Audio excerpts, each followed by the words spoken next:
Praise the Lord. Happy God is good. birthday. And all the time. God is good. Amen. Alam ko po sa oras na to ay prepare na ni Lord ang ating mga puso. No?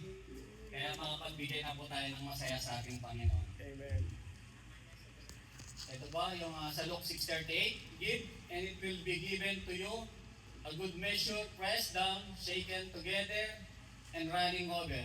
Will be poured into your lap, pour with the measure you use, it will be measured to you. Sa Luke 6:38 po.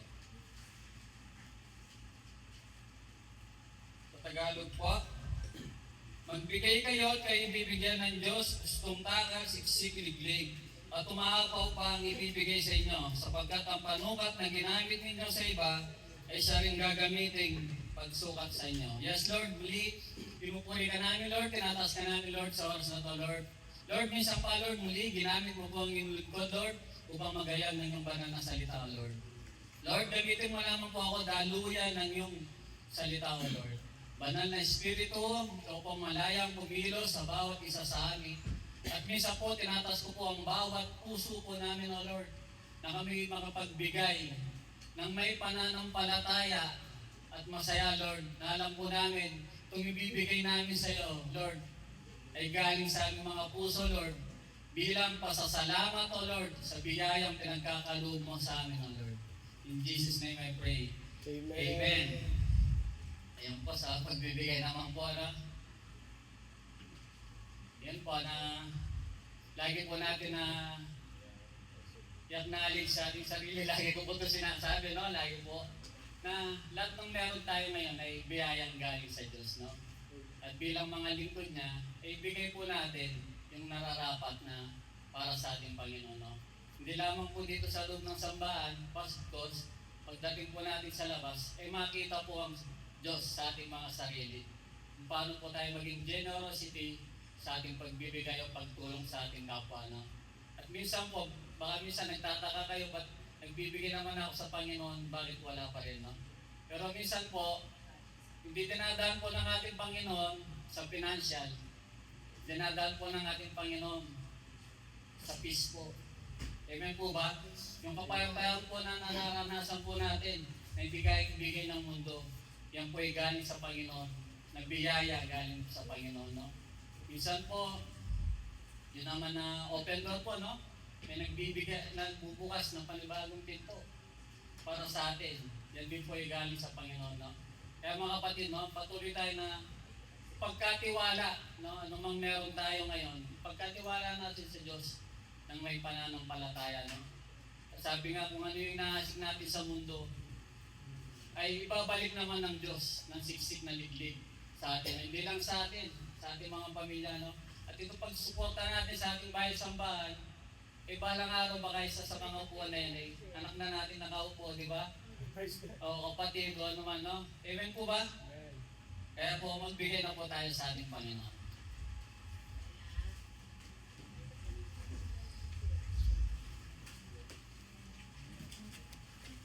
Praise God.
Lord, tinatas ka namin sa oras na ito, Lord.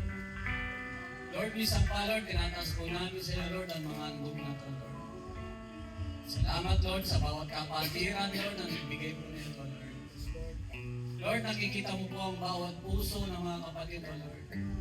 Alam mo po ang pangangailangan ng bawat isa, O Lord. Lord, kung nangangailangan po ng kagalingan, Lord, Lord, pagalingin mo po sila, Lord. Nangangailangan po ng financial, Lord. Alam po namin, ikaw ang great provider, Lord. Jehovah Jireh, O Lord. Ang aming Diyos na mayaman, O Lord. Alam po namin, O, na sapat ang biyayang pinagkakaloob mo sa bawat isa sa amin, O Lord. Kaya salamat, Lord, sa biyaya ng buhay na pinagkakaloob mo sa amin, O Lord. Lord, patuloy po, Lord, na ikaw ang manguna sa aming mga puso. Patuloy, Lord, na turuan mo po kaming magtiwala at manampalataya sa iyo, Lord. Na ibigay po namin ang buhay namin, O Lord, na malakaran namin ang iyong salita, O Lord. Patuloy mo kami samahan sa amin sa araw-araw ng pamumuhay, O Lord. At Lord, misang pa ang salapin na to, Lord, mga biyaya na to, Lord. Patuloy mong pagpalain, Lord, upang lalo pang lumago ang aming sambahan, O Lord. Mas marami pa huming kaluluwa na madala dito, Lord. Gamitin mo ang bawat isa sa amin, O Lord. Patuloy na ikaw magbigay ng kalakasan, O Lord, karunungan na nagbumula sa iyo, Lord. Upang mas marami pa po kaming kaluluwa na madala dito, Lord. At minsan pa, Lord, tinatas po namin ang bawat kumpanya namin pinagtatrabahuan, O Lord. Patuloy mo po itong pagpalain at ito'y maging daluyan ng pagpapala sa amin, maging sa aming mga pamilya, Lord. Lord, sila mo pong pinakamatas na papuri. Pasalamat pagsamba sa tanging pangalan mo, Ama. Amen.